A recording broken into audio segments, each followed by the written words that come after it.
TP pour copie et MV pour bouger.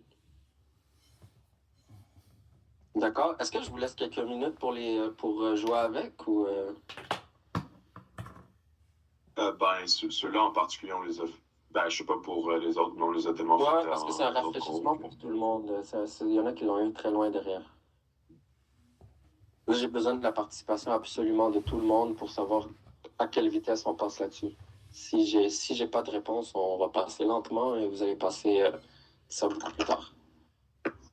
Moi, j'ai pas mal de les autres. OK, parfait.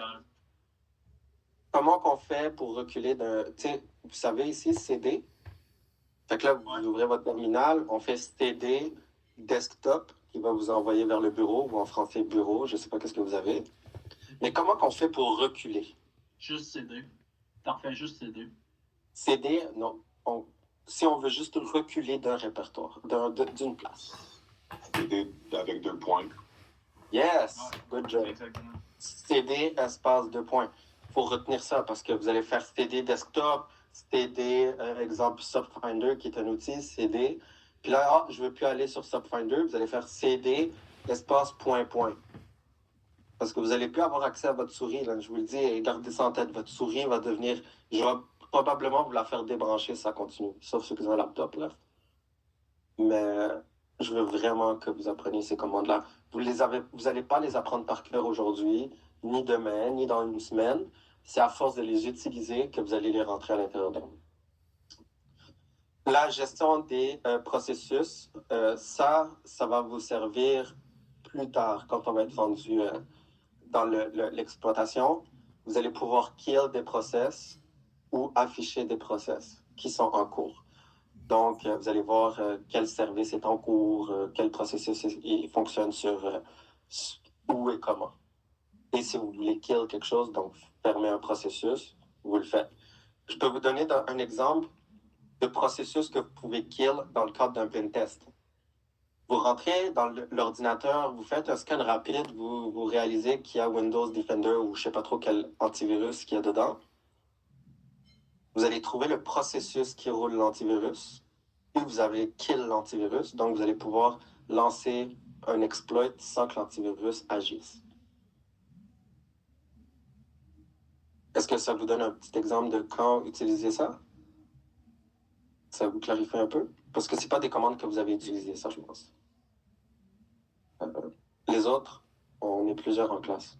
Les autres? Non, moi, j'ai pas utilisé Non. le kill, là, non. Ça serait quel C'est qu'on pas- utilise?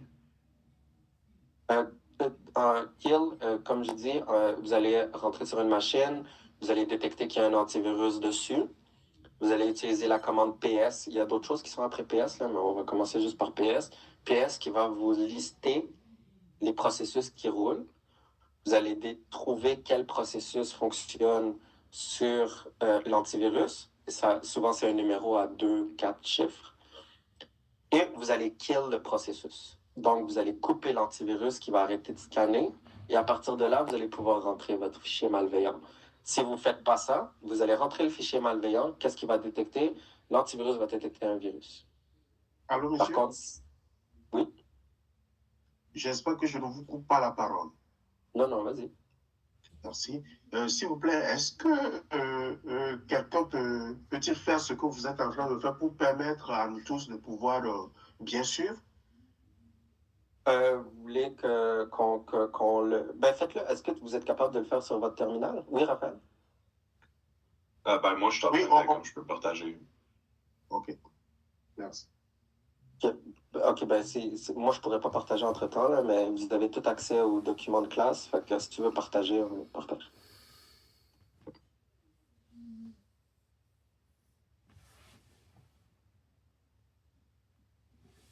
C'est ça. Donc, vous le voyez, il a fait sa commande PS et vous voyez tous les processus qui roulent.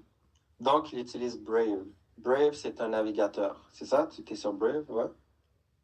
Ouais, c'est ça. Brave, c'est son navigateur, vous le voyez à droite. Brave. Et vous voyez complètement à gauche, c'est écrit PID.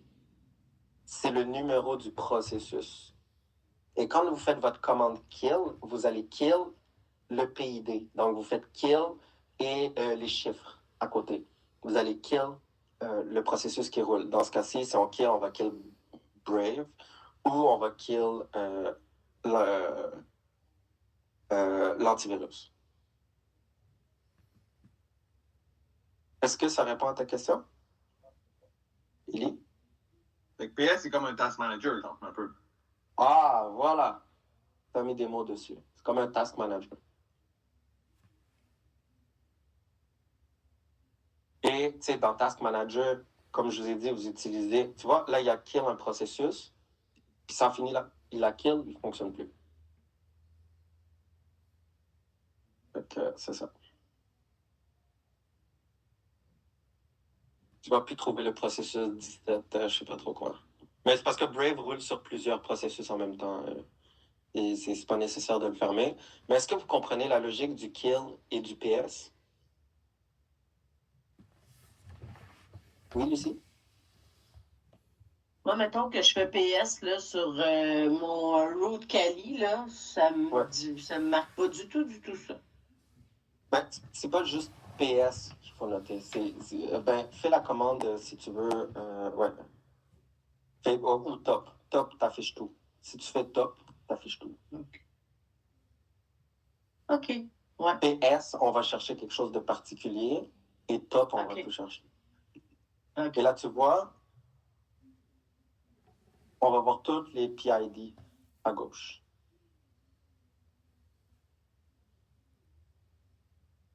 Élie, est-ce que ça répond à ta question? Et quand tu fais les kills, tu utilises le numéro de PID, c'est ça, le numéro? Lequel que tu veux utiliser, c'est ça? Exact, c'est ça. Tantôt, vous l'avez dit, c'est comme le Task Manager, sauf sur Task Manager, il faut cliquer droit, il y a un petit bouton, Kill Process, tu le vois. Là, on est en mode hacker, on est en mode terminal. Gardez toujours ça en tête, terminal, terminal, terminal, terminal. Good. Ensuite, où est-ce qu'on va aller? Excusez-moi, j'ai perdu ma page. Parfait. On a les différentes commandes de gestion des utilisateurs. Oui, Raphaël. Ah ouais, excusez-moi. Je vois aussi, comme vous avez dit, qu'il y a quand même beaucoup d'applications qui utilisent plusieurs processus. Ouais. Je sais comment utiliser grep pour la majorité des commandes pour juste sortir la ligne qu'on veut. Mais pour top, comment est-ce qu'on ferait pour sortir juste comme les chiffres? Comme par exemple, si je fais top grep brave. Ouais. Ben là, ça m'en sort 3, là. Ça marchait pas tantôt, mais comme on dirait que ça update à chaque fois. Ouais, parce que Brave utilise plusieurs processus. Parce que soit tu as plusieurs pages ouvertes, ça je ne sais pas. Deux, tu as peut-être des trucs, comment on appelle ça, des trackers de publicité. Ça aussi, ça roule dans le background. Donc, tu as plein de trucs qui font rouler Brave. OK.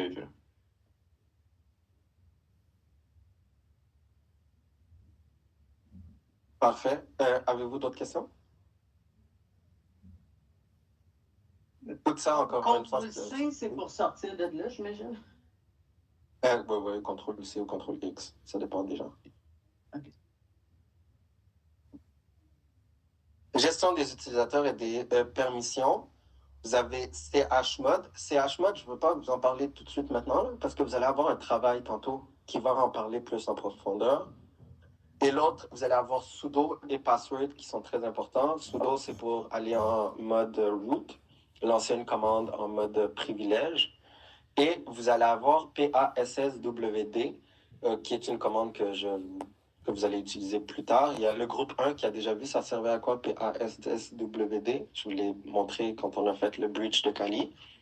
Mais sinon, en fait, ceux qui... Édouard? Oui. Ça sert à quoi, passwd?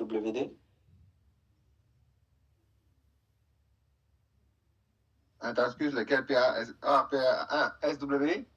C'est de chercher les passwords. Voilà, changer password, exact. Fait Si on fait PASSWD, on change le password de l'utilisateur actuel. Sinon, on fait PASSWD, espace, le user qu'on veut changer le password. Ouais, c'est ça. C'est ça. On est rendu des hackers, nous autres, déjà. C'est correct. Y a pas de- Ah, je vous ai montré ça. Voilà. Après ça, vous allez avoir les commandes réseau, ifconfig et IP, ping, curl, vous les avez déjà vus. Un des plus importants, c'est ifconfig. Donc, oui, comme il le montre présentement, pourquoi on va avoir besoin de ifconfig? Parce qu'une fois qu'on va rentrer dans la machine, qu'on va breacher, quand on va faire ifconfig, on va aller chercher les configurations du réseau. Donc, son réseau local, présentement, est sur le 192.168.2 et il utilise sur son réseau la dernière adresse 198. Mais au moins, on va pouvoir faire un Nmap sur l'adresse 192.168.2.0/32. Parce que vous voyez, le masque à côté, c'est 255.255.255.0. Ça donne /32. Est-ce que vous comprenez pourquoi on va utiliser ifconfig dans notre cas? Notre cas à nous. Vous l'avez utilisé dans le cas configuration avec un autre groupe, là. Mais dans le cas à nous, on va l'utiliser d'une façon pour avoir cherché l'information sur le réseau interne. Parce que tu vois, lui, c'est 192.168, mais il y en a que c'est 10.10. 10.10.0.0. Vraiment le 10. Toi, t'as 10? Ouais. Ouais, c'est ça. Toi, t'es dans le réseau 10. Je pense que t'es avec Vidéotron. Est-ce que t'es avec Vidéotron? En fait, j'ai le 10. Là, présentement, j'ai pas le Vidéotron, mais je suis pas présentement au Canada. Je suis en Ok, déplacement. Oui. c'est correct, c'est correct. C'est correct. Normalement, dans d'autres pays, on va tomber sur le 10-10. Bell, ça va être un 9-2. Et Vidéotron, ça va être dans le 10-10. TELUS, je pense aussi, c'est dans le 10-10. Petite question piège. Piège, mystère, connaissance personnelle. Qu'est-ce que c'est l'adresse 127.0.0.1? Non, Raphaël, Le web. réponds pas. Le Réponds pas. Quoi, Lucie? C'est le web? Non. Non. L'adresse host, non? Ouais, c'est home. C'est chez toi. C'est toi. Ouais, c'est local. Ouais, c'est Local ton host, loopback. Exact, c'est ton loopback. C'est chez toi. Moi, je le trouve toujours drôle, là. Mais sur mon tapis d'entrée, j'ai trouvé ça drôle, là. J'ai un tapis d'entrée en avant, ça dit il n'y a pas une meilleure place que le 127.0.0.1 et seuls les gens qui sont en TI qui rentrent chez moi qui le comprennent. C'est sûr que oui. Là, tu te auto-ping. Ouais, ça, c'est s'auto-pinguer lui-même. Fait que c'est ça. Mon tapis d'entrée, il n'y a rien de mieux que le 127.0.0.1. Fait que c'est chez toi. Parfait. Ensuite, la manipulation de log. On va faire cat, less, grep, tail. Tout ça, on va le voir un peu plus tard, surtout le grep, là. Ça va être fait pour, mettons, scoper des choses. Ça va être plus tard. C'est une commande un peu plus avancée. Donc, on va regarder plus tard ça. On va faire quoi avec? Cat, c'est ce qui est le plus hot. Cat, c'est on va lire un fichier.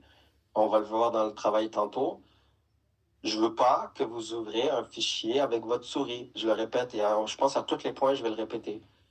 Quand vous créez un fichier sur votre desktop, allez pas cliquer dessus avec la souris. Vous n'allez pas réussir votre travail. Vous devez faire cat, le fichier comme ils viennent de faire. Donc, il a cat, qu'est-ce qu'il y a dans le fichier, et ce qu'il y a dans le fichier va apparaître. C'est bon? Yes. Parfait. Pas de souris. On retient pas de souris. Souris, pas bon. Et on va faire... c'est ça, on va continuer un peu. Après ça, là, on tombe sur du remote. Donc, retenez bien SSH. SSH, c'est pour se connecter par SSH sur un user. Vous avez la commande pour se connecter au username. Vous avez aussi un peu d'informations là sur comment fonctionnent comment on appelle ça, j'ai comme oublié le nom, là, mais le premise de votre commande, donc où est-ce qu'il y a le username, le nom de la machine, et vous êtes sur quel directory. En bas, vous avez les commandes plus avancées, comme les mêmes commandes qu'on a vues plus haut, mais avec un petit descriptif et quelques petites commandes.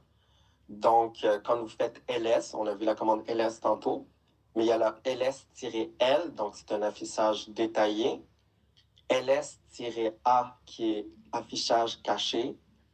Et ça, retenez-le pas par cœur. Il n'y a aucune façon de retenir ça. Moi, je ne le retiens pas par cœur. Je l'ai retenu avec la pratique. Retenez pas ça par cœur. Juste sachez que ça existe. ls-la, ça va vous servir beaucoup parce qu'il y a des fois des fichiers cachés du système que vous ne pouvez pas voir, donc vous allez pouvoir les voir. On voit en bas CD et CD 2 points que je vous ai dit tantôt. Vous l'avez sur cette page-là. Donc, c'est ça. Vous avez make directory, rm dire qui est remove et rm-r qui est supprimer un dossier et son contenu. Est-ce que vous avez des questions par rapport à ça? Encore une fois, je pense que vous les avez déjà vues, mais là, on va pousser ça un peu plus loin, puis ça doit devenir votre méthode de navigation officielle. Je vais le savoir si vous utilisez votre souris, je vais le voir dans vos travaux. Je le sais quand on passe par des chemins que je vous donne, puis versus la souris. Je pense qu'on ne passera pas sur absolument tout. Mais vous allez voir ici, gestion des processus, le numéro 2, vous avez kill et le PID. Donc, terminer un processus par son ID. Vous avez PSOX qui est listé tous les processus en cours ou top que vous allez pouvoir faire aussi. Donc, vous les avez ici. Gardez-les à portée de main. Toujours aller la consulter. Quand vous cherchez quelque chose, cherchez-le ici. Il n'y a rien que je vous ai pas mis que vous allez avoir besoin. Tout ce que vous allez avoir besoin est mis à l'intérieur ici. D'accord? Donc, on garde ça à portée de main. On est d'accord là-dessus? Vous allez me faire un grand plaisir. Super. Maintenant qu'on a fait le tour, allez en pause. On a un travail après. Parfait, merci. À tantôt. Quoi, 15 minutes, je vois? Merci, Yassine. Bon, Merci. 15 minutes.